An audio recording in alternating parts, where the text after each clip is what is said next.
ஓம் சக்தி. கடலூர் மாவட்டம் திட்டக்குடி வட்டம் ஆவட்டி தெற்கு தெருவை சார்ந்த அசோக்குமார் மல்லிகா தம்பதிகள் திருமணமாகி 5 ஆண்டு காலம் மழலை செல்வம் இல்லாம நம்ம சேலத்து மகமாய தேடி வந்து 2 அமாவாசை கும்பப்படையில் பிரசாதம் வாங்கி சாப்பிட்டு அதே மாதமே அம்மா மனமிறங்கி கருவை தக்க வச்சு அழகான ஆண் குழந்தை ஈண்டெடுத்து அம்மனுக்கு தேங்காய் பழம் பூமாலை சாத்திட்டு உங்க முன்னாடி சாட்சியாக நின்னுட்டு இருக்காங்க.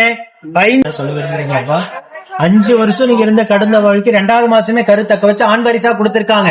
அம்மாவை பத்தி என்ன நினைக்கிறீங்க? அம்மா சக்தி பத்தி என்ன சொல்ல விரும்புறீங்க? மக்கள் கரு தங்கினவனு என்ன நினைச்சீங்க?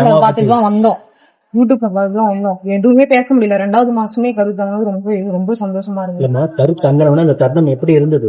சந்தோஷம் வார்த்தைகளால சொல்ல முடியாத ஒரு பேரு ஆனந்தத்தெல்லாம் அம்மா கொடுத்திருக்காங்க. வீட்டுல இருந்து அம்மாவை நினைச்சு 2 சொன்னீங்களா?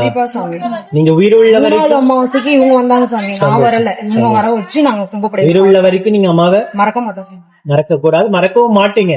அடுத்த கருவை மீண்டும் தக்க வச்சு அம்மாவை உங்களுக்கு மகளாக வந்து பிறகு நான் வேண்டிக்கிறேன். நம்ம சேலத்து மகமாயி பக்த கோடி பெருமக்கள் அத்தனை பேர் உங்களுக்காக வேண்டிக்குவாங்க. இவங்களை போலவே நித்தம் ஆயிரக்கணக்கான பக்தர்கள் சாட்சியாக நின்றுகிட்டுதான் இருக்காங்க. கண்கூடாக அம்மாவுடைய அற்புதங்களையும் அதிசயங்களையும் நீங்க கண்கூடாக பார்த்துக்கிட்டு தான் இருக்கீங்க. நம்ம சேலத்து மகமாயை பற்றி. ஓம் சக்தி பராசக்தி.